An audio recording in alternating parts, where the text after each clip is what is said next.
Alrighty, we made it. Happy Monday, everybody. Episode 88. Sorry for the couple minute delay. Me, per usual, having some technical issues with the headset. Go figure, no surprises. But happy Monday. JP, what's going on, dude? Good to see you again. Happy Monday. Good to see you too, as always. Always a highlight of the week to come on to the Leonis report. So, not a ton going on this week, but we always do manage to fill the time. So, how about you? How was your weekend? It was good. Honestly, super low key. I'm not under the weather, but I am hitting a level of exhaustion that I have no idea where it's coming from. But I got a lot done on Sunday in terms of like checklist of efficiency of what I wanted to do around the condo. And like, because the holidays, I have like Amazon boxes everywhere, and there's just like stuff from our long weekend. Like, we didn't even fully unpack the suitcase. So it was one of those days like mentally unpack. And obviously, there's a fair amount of gaming, as always, within that weekend time span. But that's about it. I don't know, man. How about you? How's the weekend? Yeah, same. Just kind of catching up from the holidays. We had to take down the decorations and the tree. Had to get the tree outside so that they could take it away with the trash and Yep. all that fun stuff. Put away all the ornaments and back up into the attic they go. So yeah, kind of the yearly ritual that you gotta clean up after all the Christmas time fun. I'm not far behind you. We have not taken down the Christmas tree yet, so we do a little small fake mini one that's like 4 feet tall. But one of the things that was really nice this year, we realized just how pretty the mood lighting was. And so I'm on Amazon right now trying to find some kind of like smaller fake plant that I can put some lights on to kind of like emulate that aura because it looks so nice in there. Like, I don't want it to go away. There you go. Yeah, It is but nice to kind of have the ambient light going on. I'm absolutely with you. is. Yeah, totally, totally. But yeah, topic lineup today. I mean, we don't have any news yet in the game live, but we have a general idea of what was supposed to be coming anyway. And so we are going to recap quickly now that Vinera has been out for a week. We'll talk about some impressions about her. We'll talk about Thancred as well. The Vinera Vision card is what's new this week, and that should have a lot of people salivating for those that really want to put this unit to the next level. So we'll talk about the intricacies of the card. But we got some JP news as well in terms of MA3s and some MA2s. We'll talk through what's coming this week. Finally, that we know Rain, Flag Glacy, and Helena the Black Rose are all getting upgrades. And then Guild Rage is starting. We're going to talk about a little bit about the bosses. I mean, we don't have intricate details, nor do we ever go terribly in depth on the strategies for those, but worth covering 100%. And then we got our normal hot takes per usual. Some news on the Japanese MA3s as well that we'll talk through too. And honestly, just some Q&A. Whatever you guys want in the chat, pop it in here. We always find some time to make some fun discussions. So hot takes at the end trigger any inspiration, feel free to let it fly. But we'll talk about Vinera first. And I know you've done more testing with her than I have, and it looks really spicy. What do you think about Vinera the first week in so far? She looks pretty good. I think that you can tell that basically her and Riku are designed to work together. Their kits, kind of coalesce and become something greater. When you do run them together. She doesn't have her own sort of like evasion agility buff, and Riku kind of brings her that, and some of the debuffs that they apply, really do go nicely together. So yeah, I do like them as a pair. I think though, since we've had Riku around for a while, like people are generally kind of, have at least some modicum of accuracy kind of going into the builds. We've also had the Sephiroth, Shrek, semi-evasion, be absolutely everywhere as well. So people are kind of have their, accuracy more or less in check. So I have found it generally fairly difficult to run the team, at least on a daily basis. Of course, there are teams you can pick off, and that is also going to vary depending on your level of competition and how ready those teams are. But at the end of the day, I do think it's a nice character. I think it's a strong addition to that team. I just don't think that this is blowing any doors down in terms of, taking over the game at this point. But I can see like if they get a significant third addition to the team, maybe they could get there. Agreed. And I think there's becoming more and more third options. We've seen a couple. Thancred, it was one of them, ironically, that we'll talk about soon too. But obviously, all the supports, we know that. That's Summer Resnick and Lucille. But the new Mont unit I actually like with him too, and who even knows on the horizon. Dagger obviously has been sprinkled in everywhere. I am still keeping a careful eye on the overall adoption rate of them, because I do agree with you that people are going super high for accuracy levels. They're already gearing for Riku levels, which means Vinera is in that same tier. But I have noticed that people are starting to, a little bit now, more and more try to utilize that evade team now that they actually have a real partner for Riku, whereas before it's really just the same old mono Earth team, which you kind of run into a wall kind of quickly sometimes with that. But the attacks of evade have looked effective, and this Guild War map in particular actually really does seem to synergize well for them. They're both highly mobile, so that slot one that's kind of an elevated height really doesn't mean anything to them in particular, and the map overall is relatively close that they can dart across pretty quickly. So we'll talk about this. It's one of the hot takes at the end, so I'm actually not going to get ahead of myself. But yeah, the Evade Girls definitely showing a lot of promise, and I think it's only going to get better. We'll just see how much Yeah. better. Yeah, that's been kind of the challenge with Venera specifically so far, is that there is no luck card for her other than Secrets of the Heart. So, to run double luck cards in that team, you kind of go scrape the bottom of the barrel for like the old, Birth of Life card, the MR card, Right. which I think gets like 13% in the sub slot, which it's substantial, like in terms of the evade, but it's not the ideal card that you want to have in there. So she is more hittable right now. And of course, people are still kind of getting their re-inks online and stuff like that, still kind of slow building or slow rolling her out, because they know like this card is coming this week, and that is really the point where the team can really, I think, be put to its true mettle and see what it actually can do. And I'm looking forward to that. I agree with that. I've been looking to see the adoption rate of how often they get used. It is creeping up a little bit. I think you noted that Riku might have been in the top 10, like at a 8% pick rate. It was kind of low, but it's been creeping up to 10 or 11%. They seem to be getting the stars. And one of the guilds that we keep a close eye on, Genova, in the top 10, they are known for focusing on their hyper evade. And for the last couple of weeks, they weren't really running it. They were only at like 12 or maybe 15 Rikus. And suddenly yesterday they jumped up to 20. So I think we're at that point where people now are finally getting comfortable with the reincarnation levels of their Riku. Some may have pivoted away from Yuna at this point, since missiles kind of had its quick little blip, and now it's not as shiny as it used to be. And then yeah, people are just getting excited for Venera. So definitely keeping an eye on it. Well, I think that's a big part of it, is the map conditions where, not only did Evasion have on the last map have to deal with, the high pick rate of Shrek, who is still the number one damage dealer, on both attack and defense, I think, in the top end of play. I think overall it's Gilgamesh, but Yep, at the higher end it's Shrek. that makes sense. But on the last map, Missile was very, very favorable conditions, and that team is also extremely accurate. So now that Missile is a little bit out of favor on the current map, I think that opens up more doors, for evasion teams to potentially shine. I agree. And we did have a question here from Randall in chat about looking at a super high agility version of her with the Hermes sandals and the feather basilard. I'm not gonna lie, that seems very niche to me. Where I had to remind myself, the feather basilard, you're only getting the 15% here, upwards of one hit. I would imagine this is probably really good if you just need her to be the fastest unit and want to get the head start on baiting your enemy, maybe, that you don't lose the agility battle. I would tend to think this is very much inferior, though, as an overall build, particularly with the Hermes sandal. You're taking quite a bit of like an offensive nerf from her, and there is a bit of an evade nerf by switching off her own dagger, and even just switching off the winter clothes in general.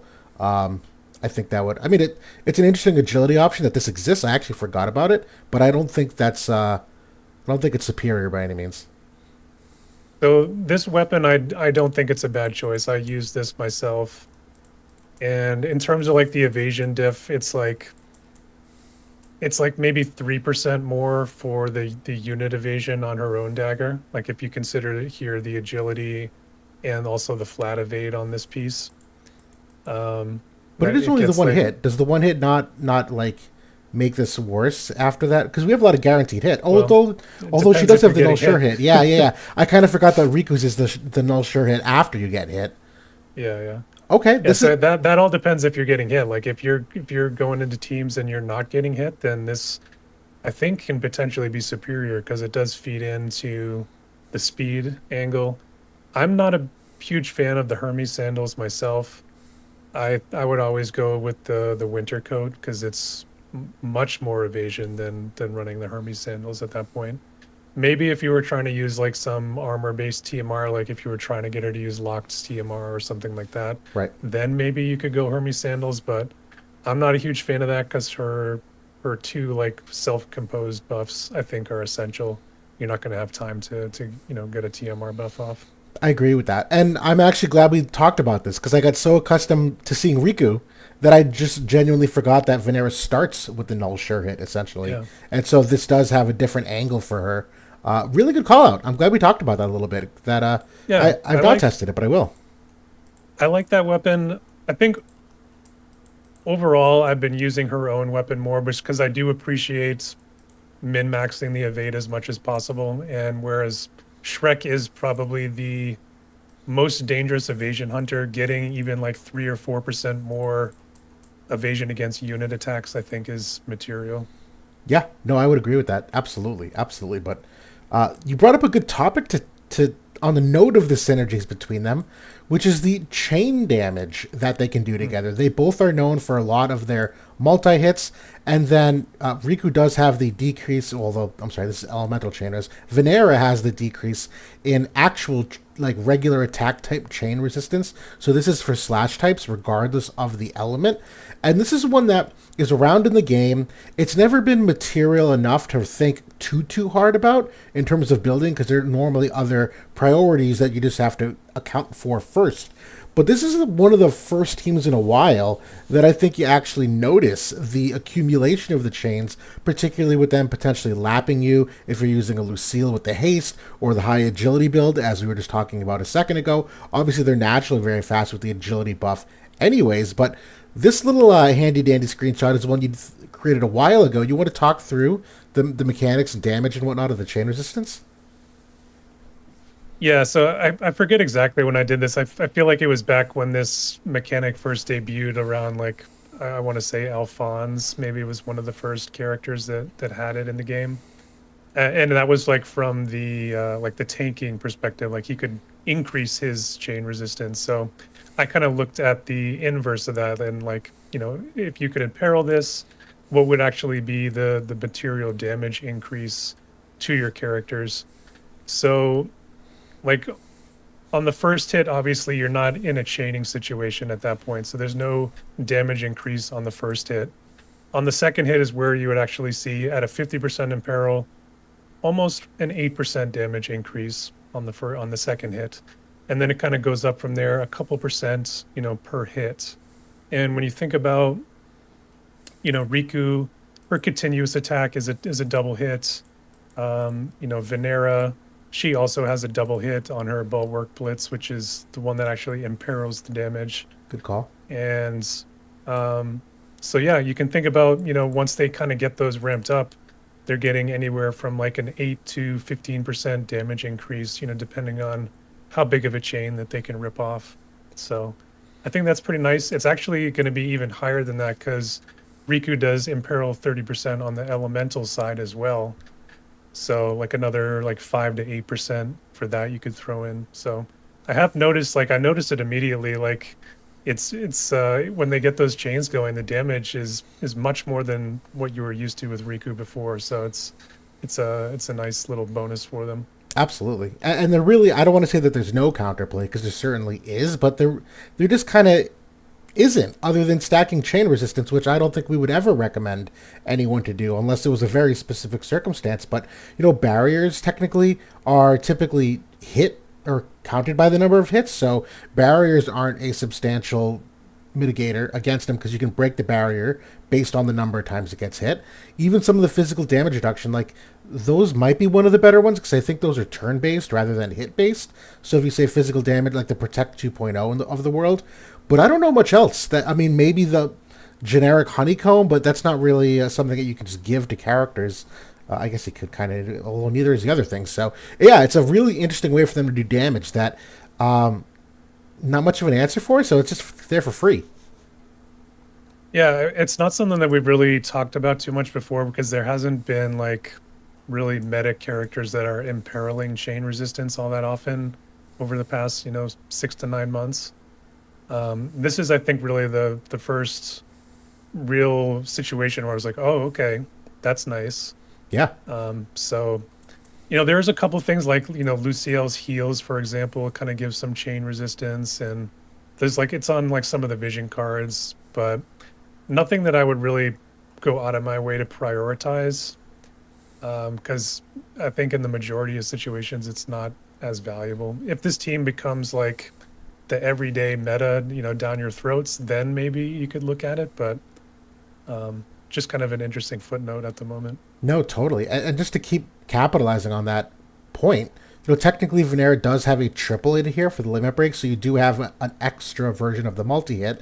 This one you also consider on this larger AoE is the crit damage imperil. And just to remind people what this means, it basically just means if you crit hit the enemy, it does 20% more damage. That's kind of the layman's terms of it. So not only do you have the chain damage amplification, but these two units are likely crit damaging you a handful of the time. So you're also getting the increased damage from this. Consider the fact that crit damage by itself is also an extra modifier and multiplier, that you're getting the increased damage of what the actual crit damage itself is. And yeah, you can. And then Randall also pointed out, like, this is also the CT down to the targets. So if they are hasted, if they are hyper agility, if you do line it up properly, is there an opportunity to lap a unit? Certainly there is. Yeah. Absolutely there is. So that chain of 4 to 5 can easily keep going. And there's, if you get stunned somewhere in there too, like, there's like, forget about it. Yeah.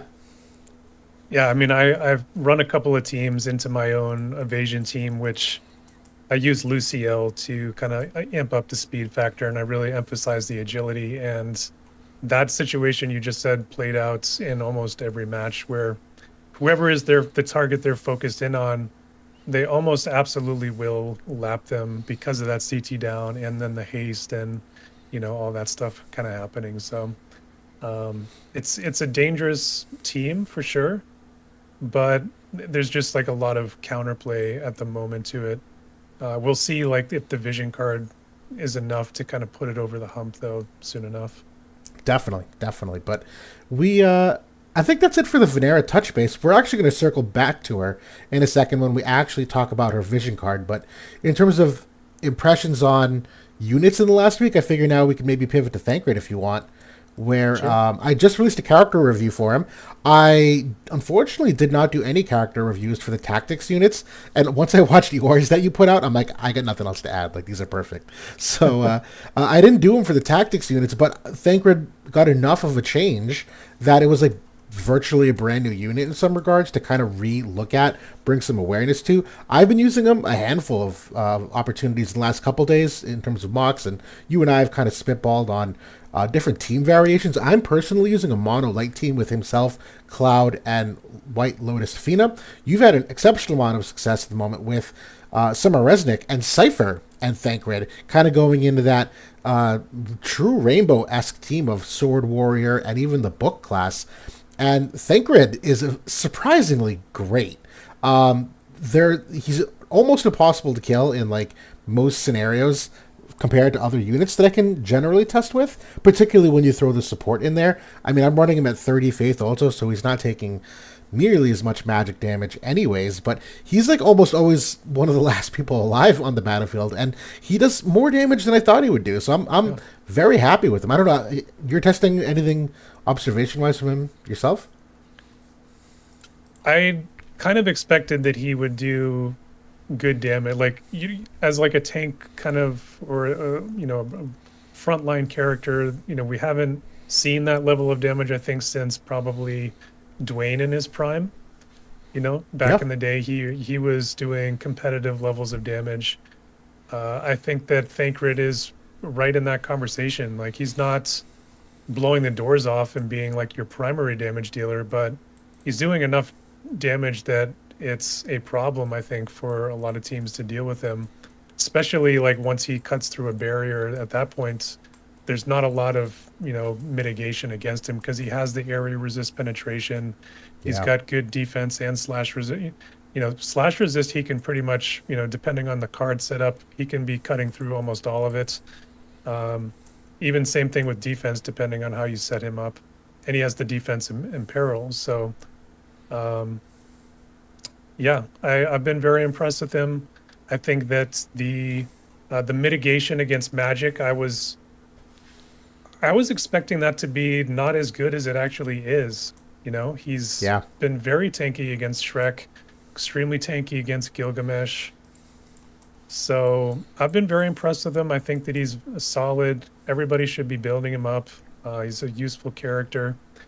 The only thing I'm going to say is that, X-Death is coming, and I think that X-Death is a major problem for him with the non-elemental attacks. Yep. He couldn't even build up like Dark Resist to kind of bypass that. And, he's got like the very high magic res penetration and all that. So I do think X-Death is going to be a problem, and I think that his play did tail off a bit in JP, but at least for now, I think he's very strong, and I'm sure that he'll continue to see use like against missile teams and things like that as we go forward.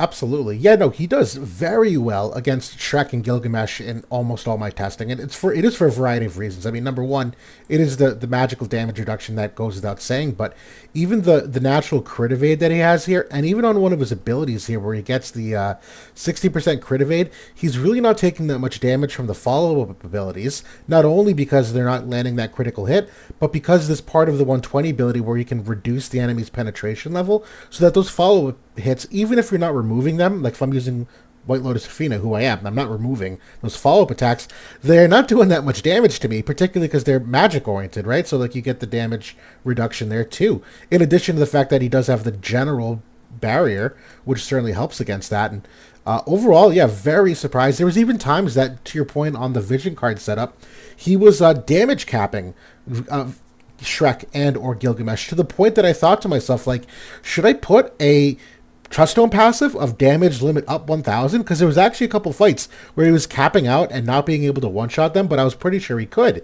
And I was genuinely flabbergasted when I saw that. It wasn't all the time, but yeah, you get the right vision card set up and you stack some of the light modifiers. He was absolutely nuking them in certain scenarios. So he's better than I thought. We knew he was going to be good. We put him in our A tier without him even being released when we did our end of year tier list. And obviously we saw JP appreciate him too, but I still, in the review, saw him behind on things like his overall, like, crit hit rate. And even his, like, innate luck stats, not perfect, despite the fact that his accuracy is actually much improved. There's actually ways to make him pretty decently accurate. Hyper accurate. Yeah. So there's still a lot of things that people have to do to make him really shine to the level we're talking about, but I don't think it's unachievable. A lot of them are even the good old-fashioned mono light cards, which I know a lot of people probably itching to break it back out again. I really do love, like, the Warrior has a great set of cards. They just haven't really had the units other than Mont to, like, truly take advantage of them. And that's another team, actually. That was one of the first teams I tested, was Thancred with Ashen King Mont. And it's a great team. Like, it can... You'd be surprised the amount of punishment that Ashen Mont can take from Shrek when he has the 30% aura going on. You're right. And then once, this unit res penetration, debuff gets online, if you have a healer behind them at that point, he can take a significant amount of punishment. Enough that, that common meta team of Seth and Shrek and Resnick, that Thancred and Ashenmont could beat that team pretty handily. So it's definitely a fun team. I absolutely recommend it. Totally. And the last point I'll make too, I know at least in all of our testing, I've yet to find a team that can really reliably, like, 6-star any kind of meta at the top end, but it can almost guaranteed 3-star virtually everything except for true Hypervade, like the Vinera Riku, because you have to very specifically build your team for it. Not that it's impossible, but you have to very specifically look to counter that team. But that one aside, any Thancred variation is hyper competitive with obviously the missile teams, goes without saying, but the Sadali Exia teams of the world and the Shrek Gilgamesh teams of the world, and any of those iterations, I'm very happy about it. Yeah, it's been a lot of fun this week. I think that two people have to keep in mind, like, we're getting a lot of shards here. You can easily, pump them up in some reincarnations and make them even more effective. I think personally, like for like top end play, I would probably recommend 40 reincarnations. That's what I've generally been where I kind of saw the biggest jump from where I started. So um, actually just got 120 shards today, so that went a long way in helping that. Yeah, it did. Just a comment here. Where'd it go? Andarius was asking about his evasion, which I honestly I don't think is existent personally. If your Thancred is evading anything, you're facing a weak enemy. I'll be very frank about that. Even if you are stacking a bunch of luck cards, because Light has a lot of luck cards for like his own accuracy, his overall evasion is well below even the levels of units like Joom and Ash and Mont who came out with this fifth anniversary power creep. I think I had him like, I don't know, 20% lower than them innately, and his base luck, while is good, he should not be evading anything unless you're, yeah, playing against a very poor team. Yeah, I mean, I guess it depends on where you play and how much accuracy people are generally gearing for. I know, like, within like the top 25 to 50, like the Seth Shrek evade team is everywhere. So like we were saying before, a lot of people are already kind of building some accuracy into their teams. Um, I know that his luck is only like around 230 or two, maybe even less.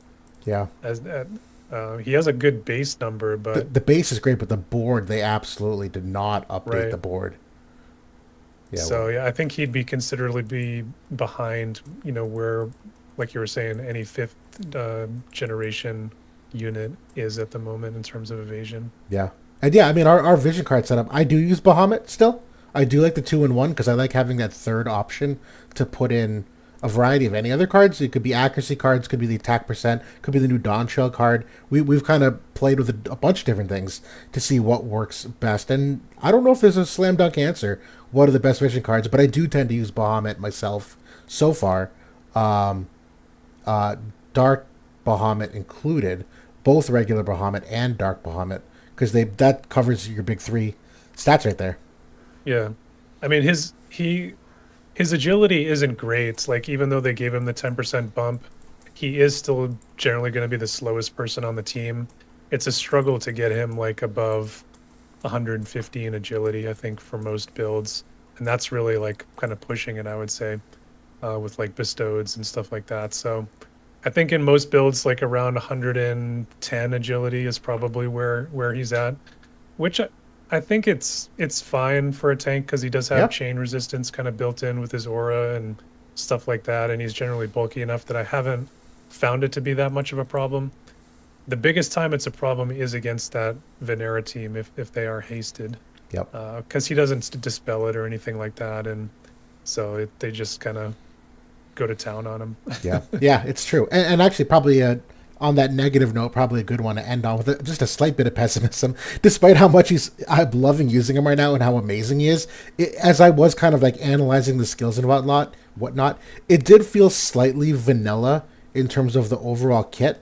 That I'm sure that in the near future here, there's going to be times where he just starts to fall, and you notice more and more of those deficiencies. I don't know when it's going to come, but obviously he's not a true fifth gen unit, and I'm also kind of basing this even off like what we saw with tactics.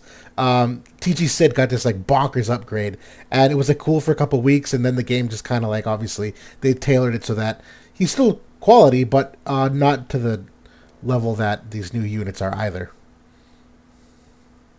Yeah, I think for Orlando though, it's like more meta driven where Sottile is so. I still think he's usable. I've used him a couple of times in some teams, and he can still dish out the damage.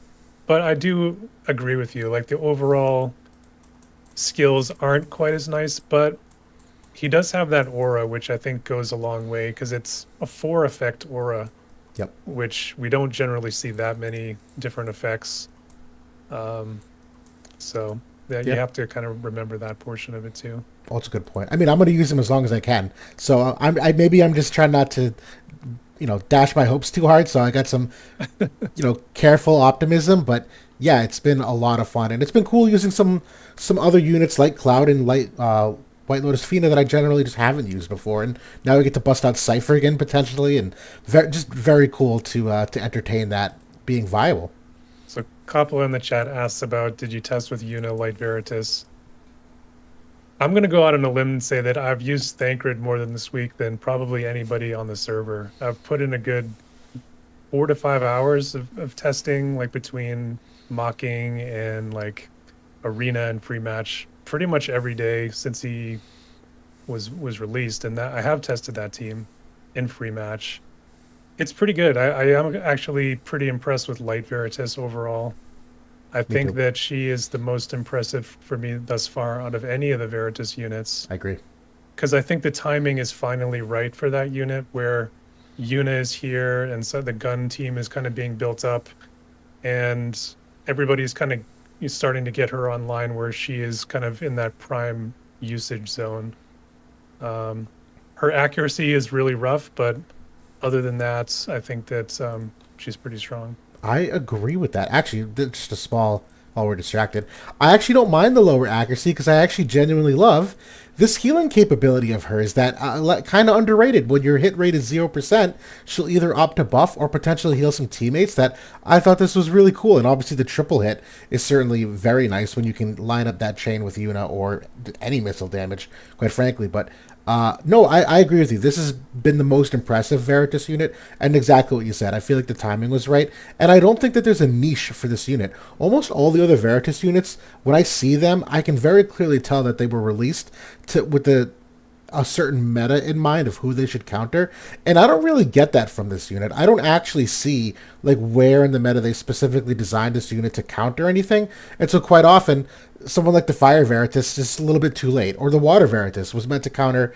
Helena Vivi, and it was just like we didn't need her by then, and I don't get that feeling with this unit, which is kind of nice. That ability right there, Saints Eraser, does a ton of damage. Like she often will hit like in a build for above 10,000 damage, and then you have the poison start ticking off.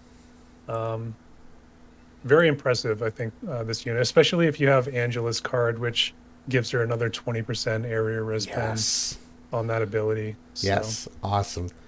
It is good. And just to answer Edelman PR's question about gunners on the new Guild War map, we're going to circle back on that. I promise. We do want to highlight that, but we'll get to that a little bit later in the hot take section, if you don't mind, where we can kind of open that discussion more. But just to kind of keep us on track to get there in the first place, I don't know if I have anything else about Thancred in particular, other than Thancred's awesome. I'm enjoying him. Anything else you think noteworthy?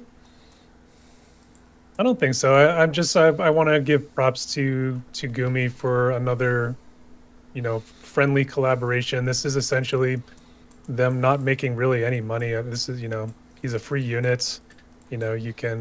Veterans are able to reincarnate him essentially for free. So props to them for doing this. I appreciate it, and hopefully we maybe get another one or two later this year. Definitely. I was kind of hoping that it would steal some of the 14 players to like dabble in the game. I don't know if I've gotten that impression myself, just because we're on Discords, we're on the subreddit, we're around, and I don't think I've seen many people being like, "Hey, I'm from Final Fantasy 14. Like, is Thancred good?" I haven't seen that, so I don't know if they captured that massive audience. Even if you got 1%, that would be a nice bump. But I'm sure that there's a few out there, but it doesn't seem like any more new than usual, on a usual week from what I've seen on the main cord. Yeah.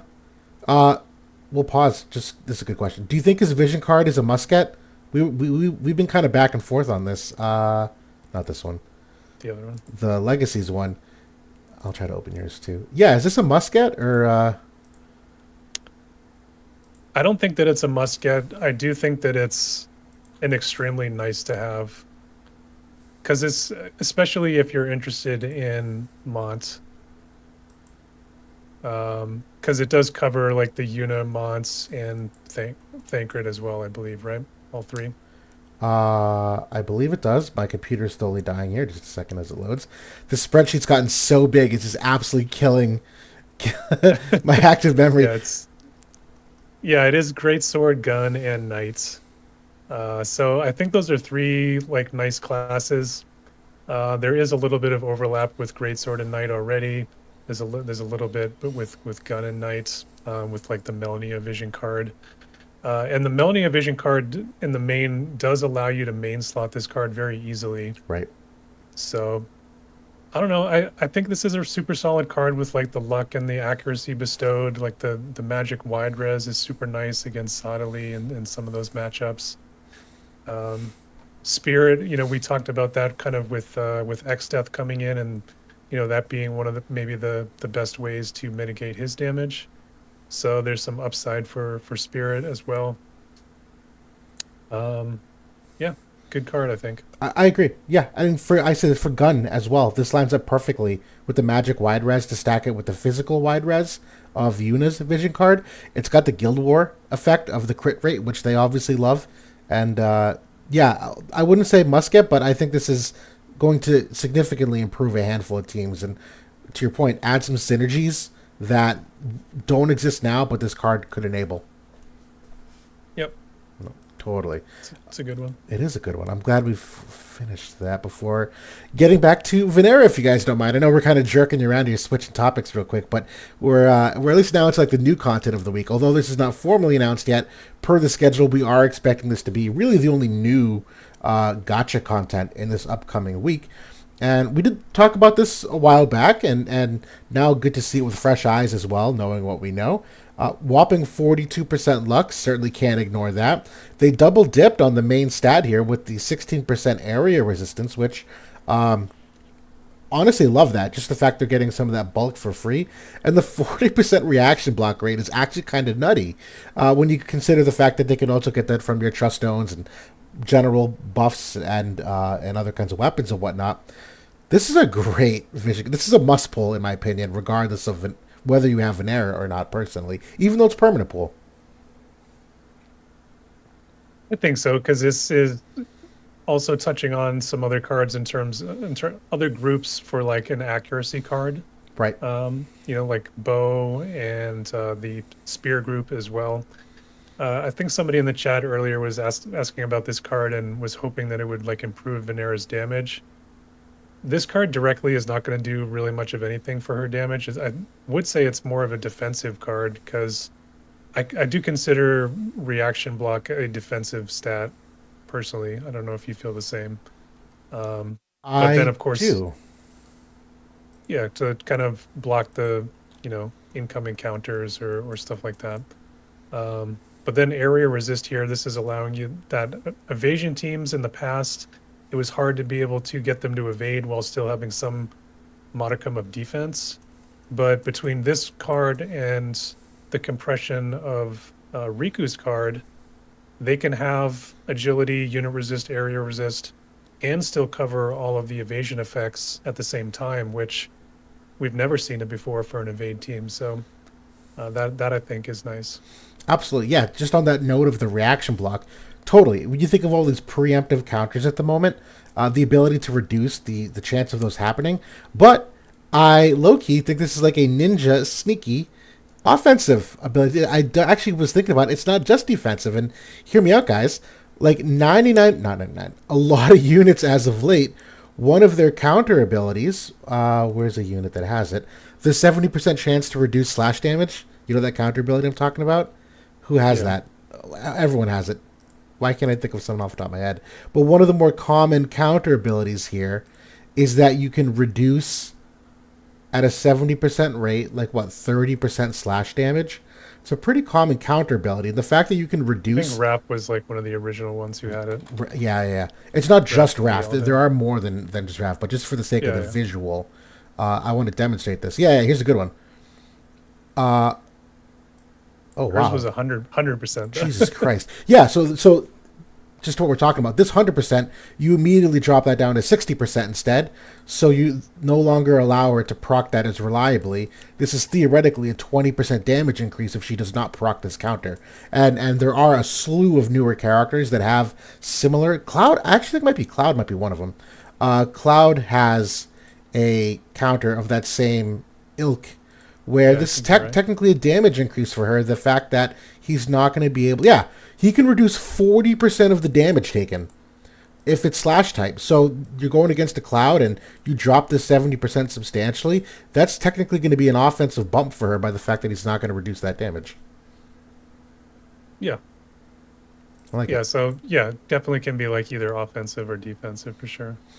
Either way, super valuable. No, this I'm very excited for this card. I love it for Spear. I think it's another great card for them for what it overlaps. It's literally exactly the classes they're already good with as well.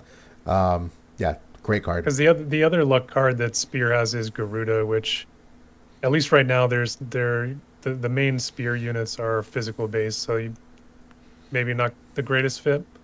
So this does have that ability to touch on some other job groups of interest. So I do like it for that reason. If if you're looking at this as like an evasion, purely for evasion, if you didn't get Venera, I think that you can potentially get by without this card. Because obviously like Mont and Sottile are not on this card for that Earth evasion team. But I'm sure that there's going to be like another shoe to drop with evasion here at some point this year. So if you want to play it, going into the rest of this year, I think it's definitely a good pickup for that reason too. Yeah, and me, like, I'm just kind of risk averse at this point on the availability of vision cards. We've seen that Gumi is more hesitant to hand out the select vision card options as compared to the select unit options. And so, while sure, maybe you can randomly get this down the line, because there aren't as many select options, even though it's permanent pool, this is one that's like a significant miss if you really need it and you don't have it. We've seen just how often that 42% luck, and obviously the area and all the attributes, not just that, but that one in particular, is legitimately like a statistical wall you will run into if you don't have it.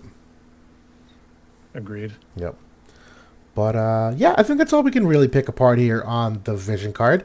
And Darius asked a question about Raph working with the evade girls and the elemental damage on the continuous chain.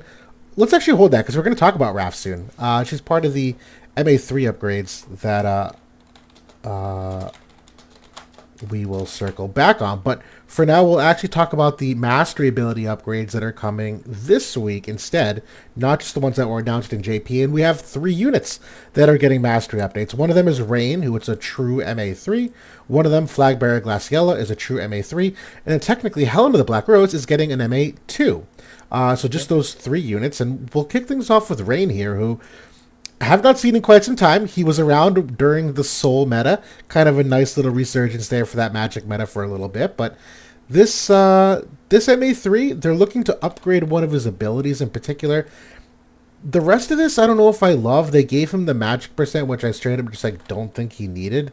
I mean, maybe a little bit, but he does give himself regen here. But he already had regen on his limit break as well, so I don't like that they double dipped into that, and I don't think regen is necessarily a game changer for him either. The buff upgrade that they gave him, I actually don't like this either, to be honest, because it's the sub job here, the Knight of Grandshelt. This is genuinely an exceptional buff right now as it stands in global. But the problem is, oh, I'm sorry, it's not as good. I'm sorry. It's his hate buff. That's what it was. This is his hate buff at the moment in global. And so if you want to actually use him as a tank to regenerate that hate throughout the fight, you're kind of locking him into this sub job and missing out on some of the red mage options or even just some of the buffs and offensive capabilities of the other. I don't I actually like the upgrade itself. I just think that it's not enough to make this unit do anything different. But I like this. This actually is a very strong set of statistical upgrades here. So within the MA3 stat upgrades, he did get a huge bump in his hit points as well. He got like an additional 30% HP. Oh, I glossed over that. Thank you for that. I'm so glad you So mentioned that. that's actually pretty substantial. I would agree. As I think he's what, like around 3,500 or 4,000 base. Yeah, 4,300 4,300. base. Yeah, So so that's that's like 12, 1,500 1300. HP. Yeah, yeah. So that's gonna get him closer to like current gen tanks, in the HP departments. I'm with you on the regen portion of it because it is duplicative of his limit burst. I guess like for like multi-round PvP, maybe that's helpful for the second round. Um, I do really like the buff though, because that it gets him a ton of like magic and accuracy, which he needed. He's not really competitive in those areas. The debuff weakening is nice because he's like a big area resist unit. And then he gets like a pretty nice honeycomb barrier there starting from range 3. Yep. And it's a full strength 10% honeycomb on both physical and magical. That part is, I think, like he's actually pretty decent. It's just that he doesn't have any aura effects. So he's really just going to be sponging like those maybe first attacks or, maybe some single unit attacks, and that's about it. Which, maybe for like limited guild war, it's kind of interesting for like, because they have been flashing like the 280 cost at times. Yep. Um, but that's really about it, I think. Yeah. Yeah. No, I don't have high hopes for him. There's just not enough opportunities for him to really shine, and he's obviously an 80 cost unit as well. A year one 80 cost unit, I think, technically speaking. So, Yeah. tempered He had expectations. that big resurgence with Shals and Saul, and that was nice to see last year. I don't think we're gonna see that at this point because, you know, Thancred I would say is the superior magic tank, and because he can extend that magic mitigation to the team, even though Rain himself is probably one of the tankiest, against magic in the game Yep. as a singular unit. It doesn't really help your team that much in the long run. Yep. I agree. So, uh, welcome MA3. I mean, the fact that he's used, I guess, in limited cost formats, there's some upside, but yeah, low expectations.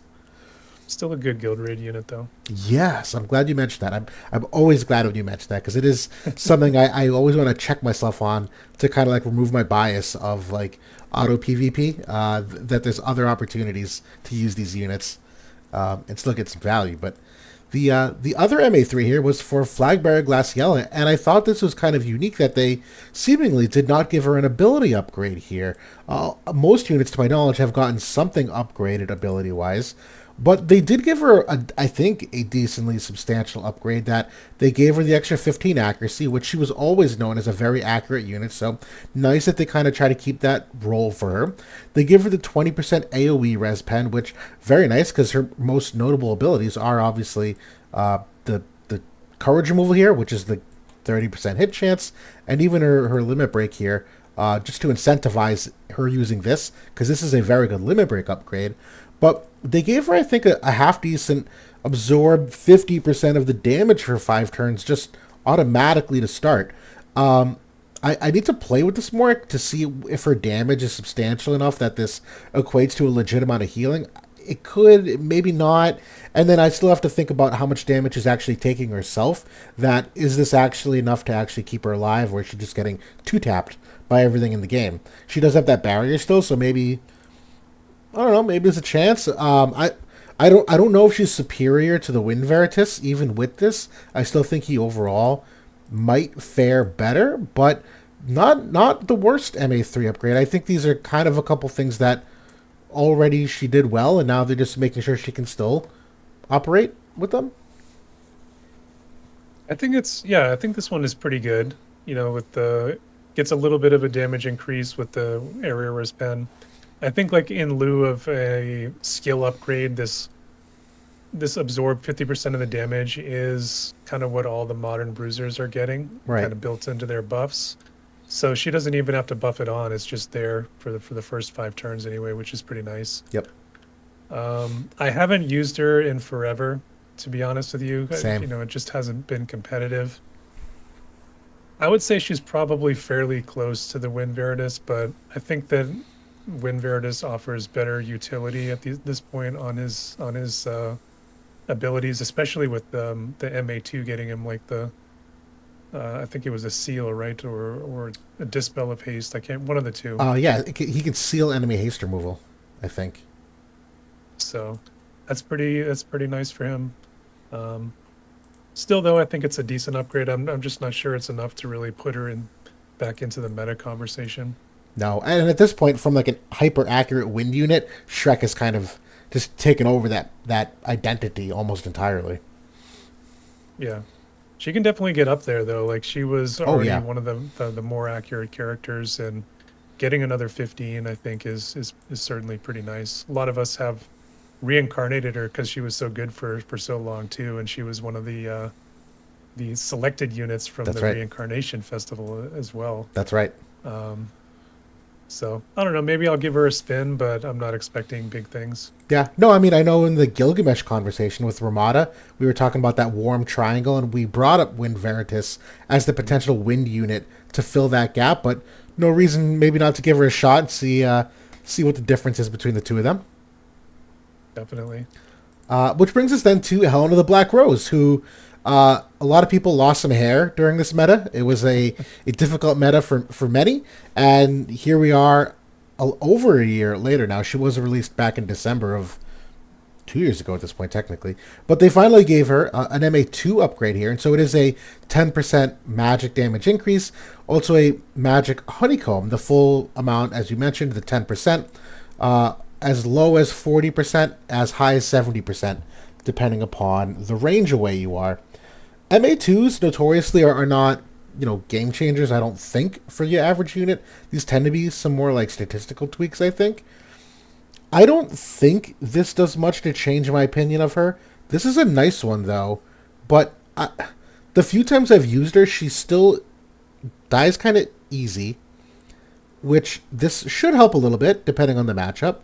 And the damage was fine, but I think she was behind the curve on the power creep of the wide res removal. She was like one of the first units that they started to introduce much of the extra AoE wide res. It was already there. She's obviously one of the units that can do it, but I know this is one of the initial like units that mitigation became hyper valuable. It's a good MA2, I think. I don't think it's going to do anything for them in the short term. I think we got to wait for the MA3. Yeah, I would have liked to have seen maybe like 10% HP here or something like that. As it is, like as MA2s go, I'd say this is probably average, or it's not special. Like 10% damage increase is nice, and then the honeycomb, like just for magical damage though. But that is kind of her where her mitigation has really leaned. Like she's got the high magic resistance. Her buffs are for like magic damage reduction, and stuff like that. Yep. So it would have been, yeah, I would have really liked to have seen like another 10 or 15% HP to go along with it. And then I think maybe she would have been a little bit more compelling because, we do have like X Death and stuff coming in, and they probably just didn't want to ruin his sales Right. potentially, like making her too good again. Right. Yeah, she gets too good. He comes in with the reflect limit Yeah. break, and XF just kills himself, and he gets Soul 2.0 all over again. I do think that we're going to hear from this character again because we talked about X Death's card last week, and I think it's a significant increase to her power because that was really one of her few like mitigation holes, like in terms of, obviously she doesn't have area res pen. That's the other one, but she's The- got the shred. right. So if she gets a partner down the road that can get the wide res removal, and she gets like a significant LB upgrade, maybe she could be kind of put back into play then. But I don't see that's perfect partner for her yet because both X Death and Shrek are unit attackers, so Yep. Good call out on that. doesn't line up perfectly for her. No, no. But in addition, that's it for the MA twos and threes coming this week. We do have an equipment upgrade coming, though, that I think worth mentioning because Dario the Crystalborn has been a very powerful unit throughout all of this Magic meta, obviously against Sottily in particular. But he's been very well rounded, even against the Sephiroth and Shrek meta to a degree as well. And this item, not all tanks will end up equipping their weapons, and some of their unique weapons haven't aged as well. This is one that I think we do still equip on him, though, a fair amount of the time. Not always.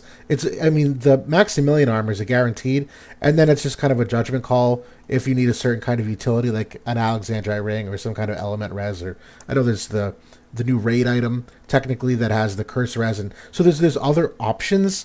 But this one for a while, I think, held up a little bit just for the penetrations. He's not doing a ton of damage per se, but it's noteworthy enough that at least they're getting the unit resistance to go from 8 to 15, and it's a pretty average magic bump there. I don't think it's different. I like this. I don't know what else they would have done, just given the precedent they've set with the weapons, but I think it'll help them. I like it. I like this too. I think going from 8 up to like a full 15 unit resistance, I think is pretty strong. I think that at least it makes it a little bit more of a debate, like between whether you would use this or like the Genbu ring or some other accessory. Um, and I do like it that it's kind of that buff for some of the old classes like Spellblade and things like Yeah, that are able to use that good for call out. if you're ever throwing out Freya or like some of the other classes that can use it. So actually Freya can't use it because this is Katana, but um, Yep. I forget who are the old ones that can use it, but is it like Varouche or something like So that? yeah, Sword Sorcerer and Blade Soul. So yes, Varush is one of them. Yeah, Gotcha. that's good for him at least. So yeah, there's a couple out there. Maybe we'll see a new version of him at some point. I hope we do. He's very powerful in the lore at the moment, so I'm sure they'll remake that at some point. But Yeah. we'll get to one of the big things coming in this week for PvE content. We're actually getting a guild raid in this week, and it's been quite a while since we had the last one.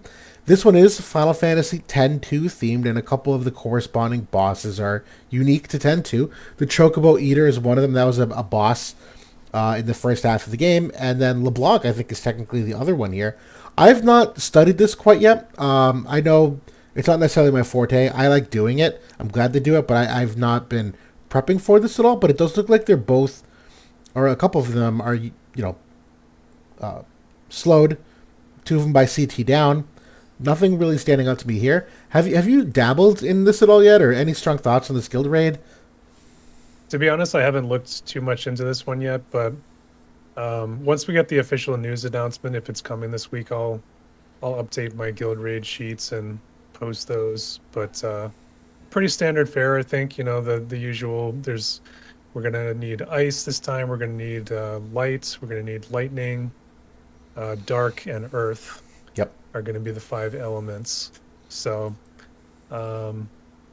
yeah, should be a good time. It doesn't come around too often, so kind of keeps you on your toes a little bit. I know they are going to be promoting, looks like missile damage and pierce damage and slash damage for this set, Yep. so that'll be interesting. We haven't had like pure missile in a while, so I think that ice team is going to be pretty good for them. I would agree. Yeah. No, I always like looking at the extra damage cap because clearly they're catering to certain groups there, and I would imagine guild raid tends to get kind of rinse and repeat with some of the units that you might use in terms of who are the best, most efficient ones, and the fact that they kind of alter these damage caps every once in a while to sort of incentivize the use of other kinds of types. I know Magic was notoriously one of them for a while because Magic doesn't actually chain, and so they kind of got around that with the damage cap increase for them. Oh, it doesn't. Yeah, it doesn't chain. So I appreciate that they try to give it some personality. We did just finally get the chaining card for them from the Christmas event for strike damage, but that is not one of the promoted damage types here, at least for like the top end damage cap. Yep. So that's unfortunate, but I guess maybe we'll see that in the next one that comes around. Definitely. But that's it for content this week. Again, we're going to get the notices on Wednesday. I think technically is the day that they decided they were going to drop. So 2 more days till we find out more. But that's it for now. The Vinera Vision card, MA3s, the Guild Raid, and keep chugging along at the Guild War here. We figured pivot now more towards some of the JP oriented news. There are more details on the Mont Vision card that now that it's actually live, but they just announced some of the MA3s for a couple of these other units. It's Skahal and Raph, and Elsorel was one of them, and Eld got an MA2. He's not part of the MA3s. Fina, I guess, if you want to counter. We're not going to actually talk about these MA3s today in terms of like whether we like them or not, but bringing some awareness to something that unfortunately doesn't get translated here in the effects.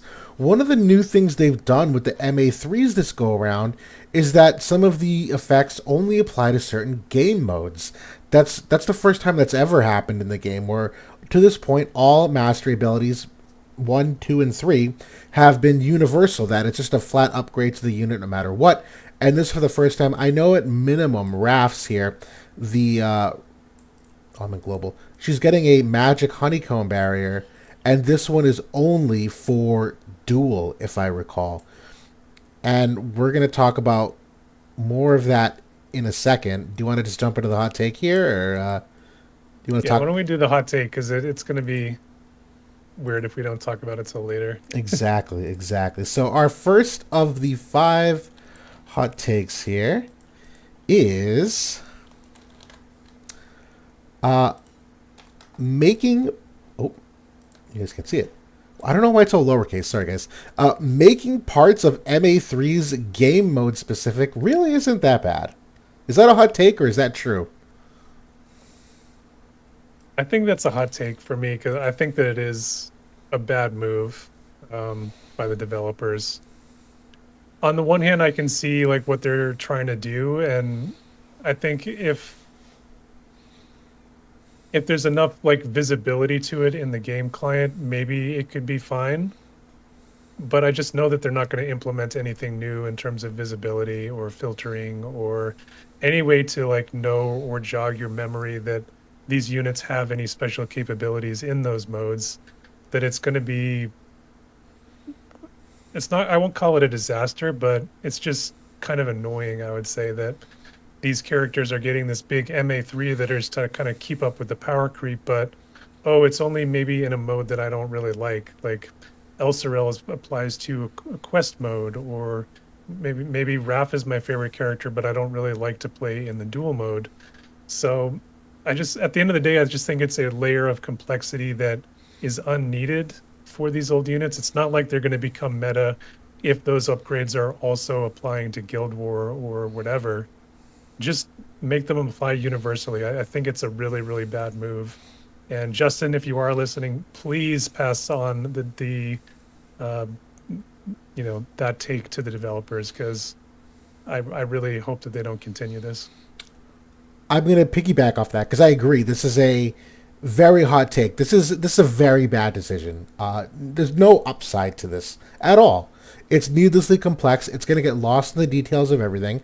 To your point, I don't think any of these MA3s are impactful enough that it's going to have unintended effects in certain game modes. In fact, I think this would enable unintended effects in certain game modes where if the developers aren't balancing for certain things and they push the wrong lever, just keep it universal, like limit the amount of interactions, because at the end of the day, that's the thing I don't like the most about this. It's another thing I have to remember. This game is so complex already, and I already have an encyclopedia of what I need to recall at any given time. And now the fact that you're layering in that our most reliable source of information in Woad of Calc, is it? Yeah, Woad of Calc is still like getting not worse by the day, but more like untranslated facts, and there's misinformation, things people don't remember stuff. I just hate this for the fact that I have to remember it in my certain game mode as to when I judge the viability of a character. That I already have to do it with hollow cards that they have game mode specific effects. That one, I at least have your spreadsheet that I can go to at any given time to kind of like give myself a reminder. But man, it's needlessly complex with no benefit. I agree, Justin. If you're listening, please to the top of the ladder. Let this be the last time they ever do that, or retroactively apply it. Because I mean, if you think about a mastery ability, you have to like go in there and long click on the mastery, and then it pops up, and then it's this huge paragraph of things. It's a paragraph at least. And then it's going to be like, oh, in dual mode, it blah blah has such and such effect. I don't understand why they did it this way. I think they were trying to add an interesting wrinkle. I think it's really going to miss the mark, and it's adding too much complexity. Like you exactly, too much to remember. Um, please don't do it on future characters. Yep, agreed. Completely agreed. But we'll get to hot take number 2, which touches upon some of the questions that were asked earlier about the current Guild War map. And the hot take for this is that Gumi did a good job, or did a good thing, making this new Guild War map difficult for missile units. And for those that have not tinkered a ton, this new Guild War map has a central area that has a lot of, like, call them statues. There are things that you can't shoot through. And Jaden and Yuna, the brand new best in slot missile oriented units, need direct line of sight in order to hit a lot of units. So these barriers obstruct their range advantage pretty significantly and their targeting patterns in general. But missile obviously was pretty potent in some degrees. Is this a hot take? Is this a good thing that they did with this new Guild War map to make it difficult for missile units? I don't think it's a good thing. So I think, yeah, this would be a hot take for me as well, because I don't think it's good. At the end of the day, I think it's good to have a variety of maps, and certain things are going to be stronger, at some point than others. But this missile team, like, literally just came out, and within a couple of weeks, we're already talking about the map problem again for the gun team. And it's just unfortunate that even with this latest iteration of missile, we're still talking about this problem, years later. So I wish that they had considered that with their kits and giving them. At least Jaden does have one arcing shot within his main kit, but Yuna has nothing unless you use her sniper job. And even at that point, those attacks aren't really all that great. And their range is even less. So Right. It's definitely a problem, and missile usage has been going down as a result. We'll see, like, if they flash back to a good missile map again next month, maybe we'll get over it. But it does feel kind of bad that immediately I kind of had to put them away after, like, literally just kind of, feeling like I got them fully online with Yeah. the Trials of Reckoning item, and that team really only had been cooking for like a week, I would say. Yep. Guys, this is going to be very fun. I actually don't know if this is a hot take. I like half agree with this. This is one of the first times that I think you and I might disagree on a hot take here. So hear me out here. I completely agree with you. It does feel bad to suddenly pivot and have this team that was starting to get some momentum suddenly kill that momentum. What's going to linger longer for me is something to look out for is what the next map is, as you just mentioned, what the map after that is. The thing with this Guild War map in particular, this is Vinera's time to shine. And I think the hardest counter to Vinera and Riku is the gun units. So I think if you made this map just a little bit too friendly to the gun units, it disincentivizes or it makes the results of these brand new shiny units just look bad. The fact that you'd be playing Riku and Vinera, half this map, they're already unplayable because of the lack of the vision card. We kind of talked about that already. Now you're going to make them more unplayable because the missile units all of a sudden are a great hard counter to them. So for this one particular time to kind of make the map missile unfriendly, I don't think it's the worst decision considering they're trying to give some juice to Riku and Vinera. It just depends on if this is a pattern and if it's going to persist. That I think then you could really make the case that, like, Gumi, what the hell are you doing? You hyped up these units and then just left them out to dry forever. So I'm not ready to say that this is a bad thing yet. Because we did get some like last map, I would say was a gunner-friendly map. It took us to get the TOR, the Trial of Reckoning item for Yuna, to really make it a gun-friendly map. But that was a pretty good one. And, like, obviously Arena and Free Match have been very gun-friendly the last couple of weeks. So, yeah, yeah. I can get behind that. Yeah. Yep. Take. I like it. Hot take number 3. This is one that I thought of, given what we're seeing in the top end of the game, that Seth and Shrek are back again. They've had this resurgence with the Winter Perrine Commander, kind of giving them a small power creep bump. But even a new Guild War map like this, where the unit in slot 1 is on that height differential, it just screams put Sephiroth there with jump 1, because you don't have to change your rotation at all for that. And obviously now that you don't have Missile in the play anymore, like, you don't have to worry about Jaden one-tapping your Shrek. There's so many things that have enabled this meta. The hot take is Sephiroth meta now officially worse than, like, Starlight Elena meta, which I think was the prior, like, worst meta of all time. Or is it official now? Can we call it? It's a little strong for me. I think that it's in the conversation, though. I think the only reason why I would hesitate is that I feel like the Ellen meta was just so much longer. Like we had it for so long, and then it felt like it kind of died for a little bit, and then it just came back again even stronger when Locke came into the game at second anniversary or yeah, second anniversary, We are right? coming up on closer. Oh no, I guess it's not a year. Sephiroth dropped in what, May? Was it? So we're 8 months of Sephiroth meta, so not as long as Starlight Elena. Although I don't exactly recall how long hers was either, period of time wise. Yeah. But yeah, It was a long time, and then it kind of had the resurgence to. So I feel like it was between both events, it was probably more than a year. Um, but it's way too long. Like it feels bad that so many new characters still struggle against that team.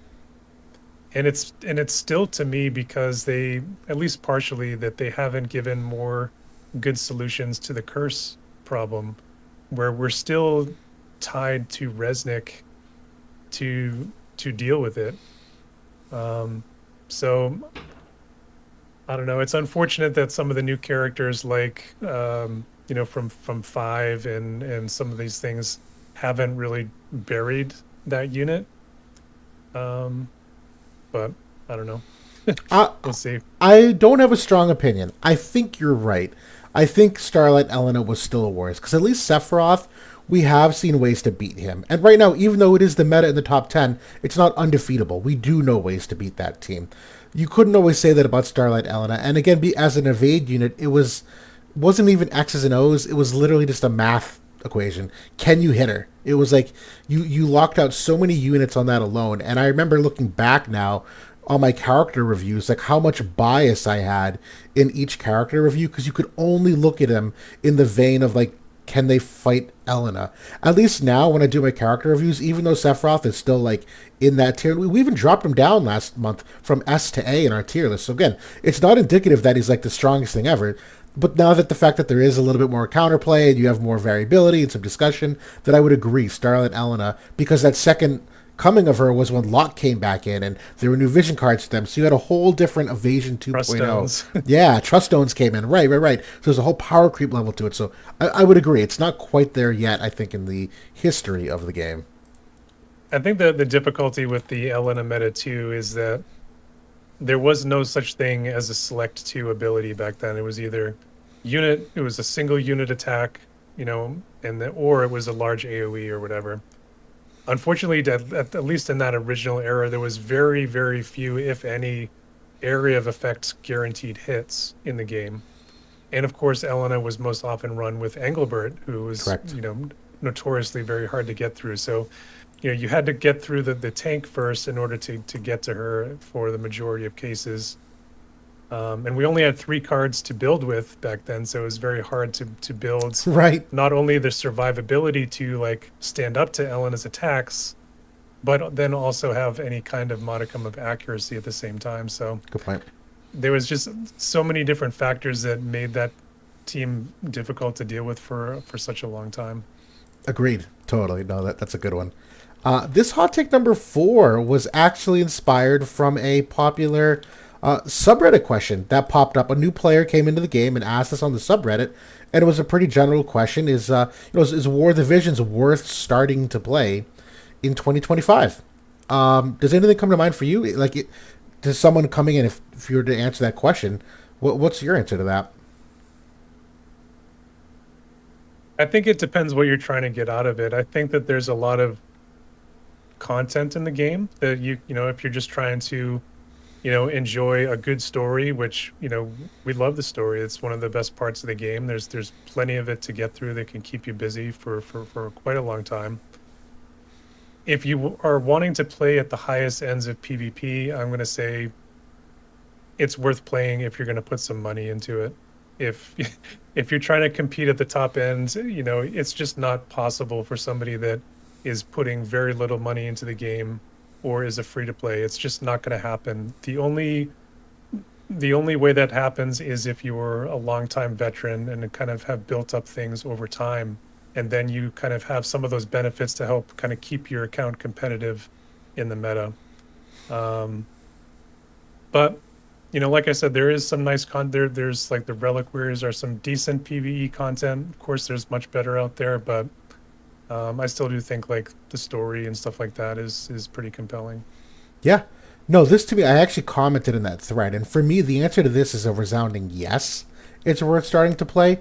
I think people overanalyze this question too often. This is at its core, it is. It's a free to play game. You do not have to buy this game. You just download it and play.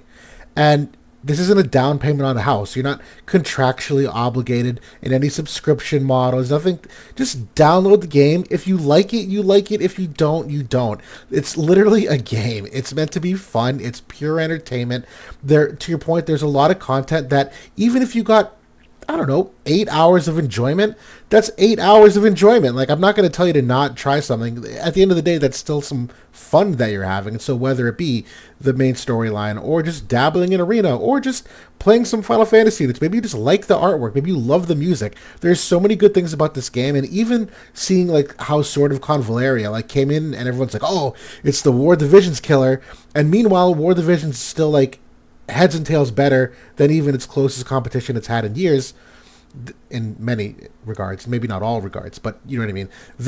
There's a lot to like about this game that I know we get jaded on sometimes, being in it as heavily as we are on a day in day out basis, and sometimes it's like a feedback loop within the community. When something goes negative, we all just kind of like spiral with it. But it's a game. Yes, it's worth starting to play. If you don't like it, just stop.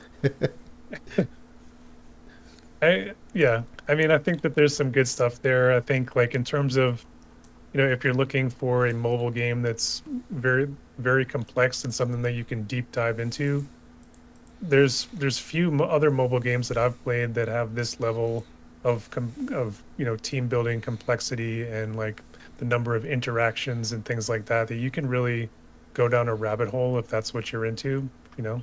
I'm Right. into that, so that's Yeah. that's what I like to do. Yeah. But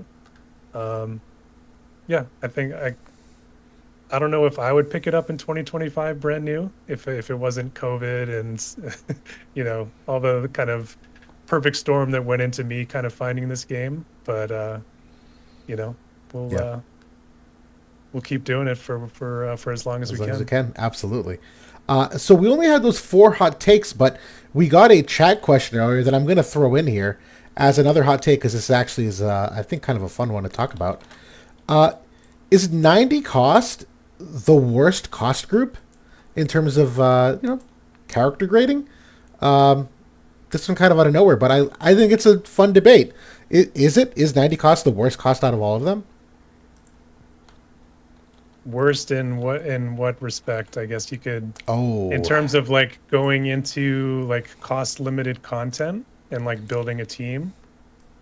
I would say probably yes, because the characters are often not as strong as 100 cost units, and the cost formats aren't usually favorable to 90 cost. Either you're leaving 10 cost on the table, or something along those lines.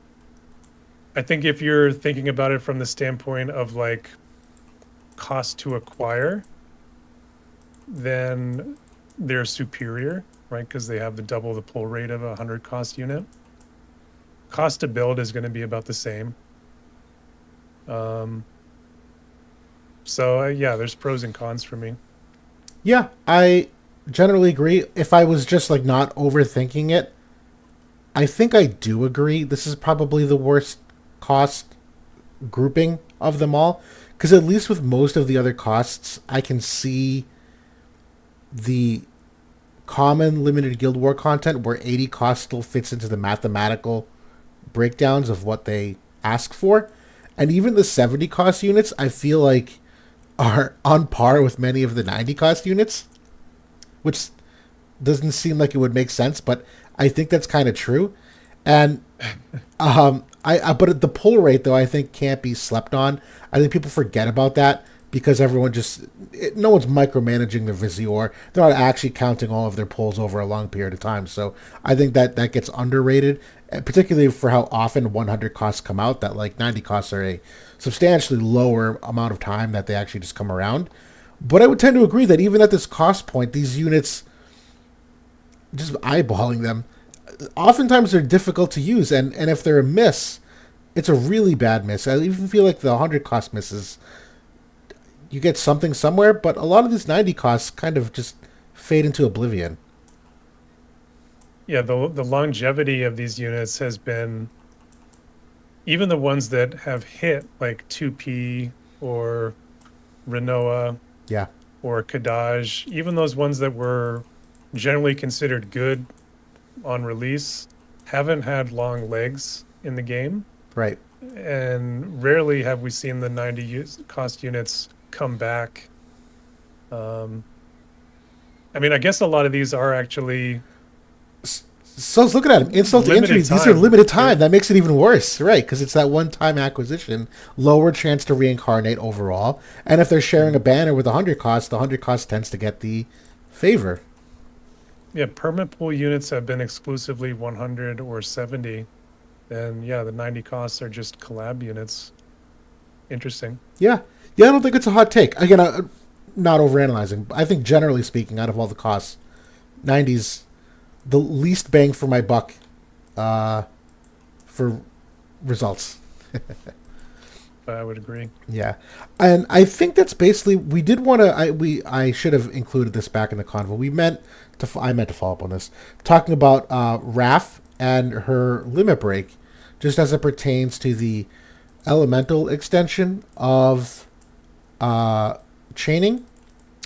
That is Raph a viable third option for the evade girls, considering she's a mace. Uh, Honestly, Mace and Dagger actually do have some legit overlap, and we keep mentioning that tanks are a decent third option for that class. I mentioned Thancred, I mentioned Mont. Is Raph something? I mean, she technically has the aura. You technically have the chain extension. Is there something cooking here, or do you think it's just not all there? It's kind of copium for me. I don't know if the cards work out ideally. Like, even though that Mace is on Vinera's card, I don't know how many other cards they share off the top of my head. I thought it might be many. Hold on, let Is me there a couple more? maybe 1 second. I don't know what you guys can see or not on my screen. Probably nothing. Yeah, we'll fill some time, but I'm opening my spreadsheet here to see what I have for the overlap. I thought Mace and Dagger were pretty decent because I remember Pierce is That's typically true. Pierce is There's a there's typically a there's at least a few. Like, they're on like Great Demon and um like the Dario card that has the Reliquary's girl on it. yeah. There's a couple. I just don't think they're the ones that you would want to necessarily ideally use in an evade team. That's true too. So I don't know. I don't think that like the elemental chain angle is really all that compelling either. Maybe if they were both like the same element, it would be more interesting. But otherwise, then they're just only getting that like increased elemental chaining on their own hits for those two hits of the attack, and then the elemental chain is going to get reset when the next one attacks. Good point. So I don't think that that's really super compelling from a theory craft either. I would generally agree. Yeah. Um, I think this is better options. Not that this can't work, and obviously everything depends on your rank of play, but I would just prefer to take a support than Raph any day of the week, and that's like almost any support. And then even mentioning the alternative options from a tanking perspective. This one, if you don't have Thancred and you don't have Mont, honestly, she probably is probably the best third tank option. I mean, kind of process of elimination. You could maybe make the case for a different Katana tank like Dario instead. I think Dario and Dagger have. I think Katana and Dagger have some things, but Yeah. yeah, I overall. still I still think Agrius is decent too. Oh yeah, yeah, you're right. You are correct. Yeah, Red yeah, yeah. Mage is on, shares a few cards with them as well. Fundamental forces. Someone just pointed out again to me the red mage Yeah. overlap with that. Yep. Fundamental Forces, Sildra, um, the Sylvie card. There's a few of them. Good call out. Um, I like that one, but honestly, I think that the Luciel is pairing is probably the best right now, because just them getting the haste and the innate courage removal, the heal back. I think it's just a superior overall to what you'd get from a tank. I agree. Because ideally, you just want to find the matchups that are you're going to be able to pick on their accuracy and things like that. I do know that over in JP that there has been some cross pollination with the Spear group and with Gilgamesh, Yes. the new Gilgamesh unit, because he is so good against the gun teams, especially Jaden, who is one of like we've been talking about. It is one of the main counters to the evade team. So Well, that's why we like um, Thancred, because Thancred can basically null missile to some degree. So Thancred was yeah, like primo. Um, I wonder if that's one of Gilgamesh. Yeah, it's the second used team. Not by much. Only one more person used it, but was averaging a that heck of a lot five? of stars. Yeah, 5.8 stars. It's pretty solid. Admittedly, versus mostly ice, it looks like, but still. Uh, a fun pairing to think through. But okay, cool. I like it. All right. Well, that unfortunately was all we had in terms of topics for today. Again, relatively light week, not a lot of updates, but we are at the hour and a half basically anyway. And I think we've gone to all the questions in chat. Per usual, if we missed anybody, feel free to leave it as a comment afterward or Discord or however you want to get it to us. We'll always try to revisit some stuff. But any closing thoughts here before we little final sign off? I don't think so. I think we got kind of a lighter week here before we kind of get into the Final Fantasy V stuff. So we'll have a lot more to sink our teeth into next time, I think. Absolutely, but that's everything we got for now. Thanks so much for joining us tonight. We will be back again next Monday. We technically have the day off next Monday, I think, Martin Luther King Day. So we'll Yeah, shouldn't change anything for us. We'll just have a day off to, I don't know, have some fun in the meantime. But do some gaming. exactly. But thanks for joining us. Have a good week. Good luck pulling on Wednesday, everybody. We'll talk to y'all soon.